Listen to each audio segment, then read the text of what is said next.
Assalamualaikum warahmatullahi wabarakatuh. Perkenalkan, nama saya Kotrunarda Salma, NIM H0719151. Di sini saya akan membuat video untuk praktikum teknologi produksi tanaman hortikultura acara 1, yaitu pengenalan komoditas hortikultura. Pada video ini akan ada sedikit penjelasan mengenai tanaman hortikultura yang meliputi tanaman sayur, tanaman buah, tanaman obat, dan tanaman hias. Yang pertama yang akan saya jelaskan adalah tanaman sayur. Di sini saya akan menggunakan tanaman sayurnya adalah tanaman tomat seperti ini. Ini adalah akarnya. Dan ini adalah buahnya. Tanaman tomat sendiri memiliki nama lokal adalah tomat, nama ilmiahnya adalah Solanum lycopersicum.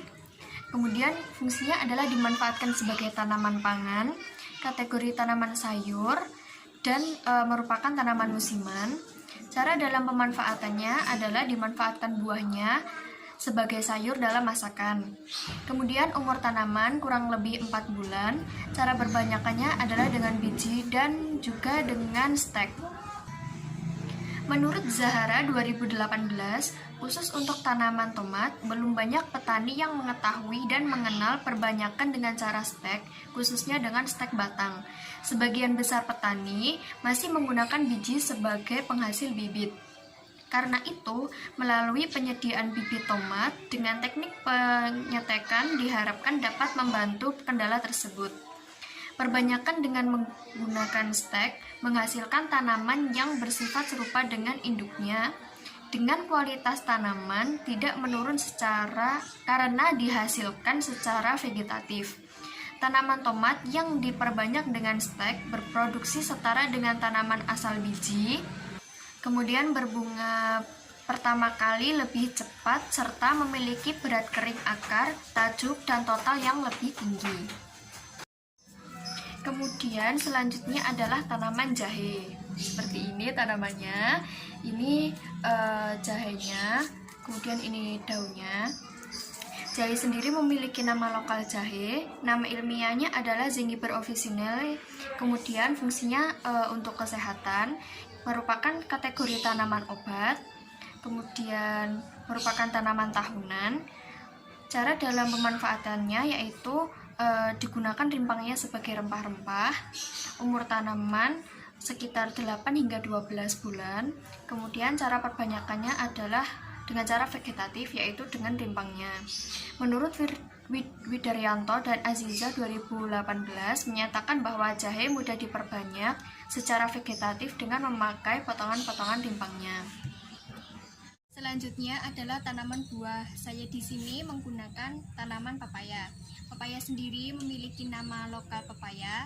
Nama ilmiahnya adalah Carica papaya. Fungsinya sebagai penyedia pangan, merupakan kategori tanaman buah dan tanaman tahunan. Cara dalam pemanfaatan yaitu dimanfaatkan buahnya sebagai buah segar. Kemudian umur tanaman, apabila pepaya sudah matang, daya simpannya 1 hingga 2 hari dalam suhu ruang dan 3 hingga 4 hari dalam lemari es. Kemudian cara perbanyakannya adalah secara generatif. Menurut Wardani et al. 2019 menyatakan bahwa perbanyakan pepaya umumnya dilakukan dengan cara generatif, menggunakan benih karena lebih mudah dibandingkan dengan metode perbanyakan lainnya.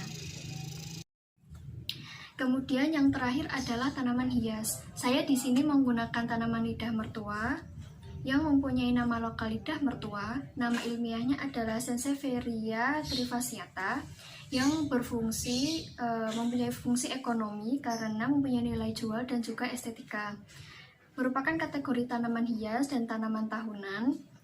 Cara dalam pemanfaatan yaitu dapat dimanfaatkan daunnya untuk estetika dan juga dapat digunakan sebagai tanaman herba atau dapat menyerap racun.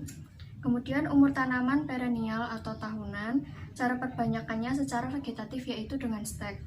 Menurut Utama et al. 2017 menyatakan bahwa perbanyakan tanaman lidah mertua melalui biji sangat sulit dan jarang dilakukan. Selain dapat diperbanyak melalui biji, dapat juga dengan cara stek yang biasa dilakukan dengan cara mengambil bagian daun tanaman dan dipacu pertumbuhan tunas dan akarnya dengan menggunakan ZPT atau zat perangsang tumbuh. Akan tetapi pertumbuhan tunas akan terhambat apabila konsentrasi penggunaan ZPT tidak sesuai atau berlebihan. Sekian dari saya, apabila ada salah kata mohon dimaafkan. Wassalamualaikum warahmatullahi wabarakatuh.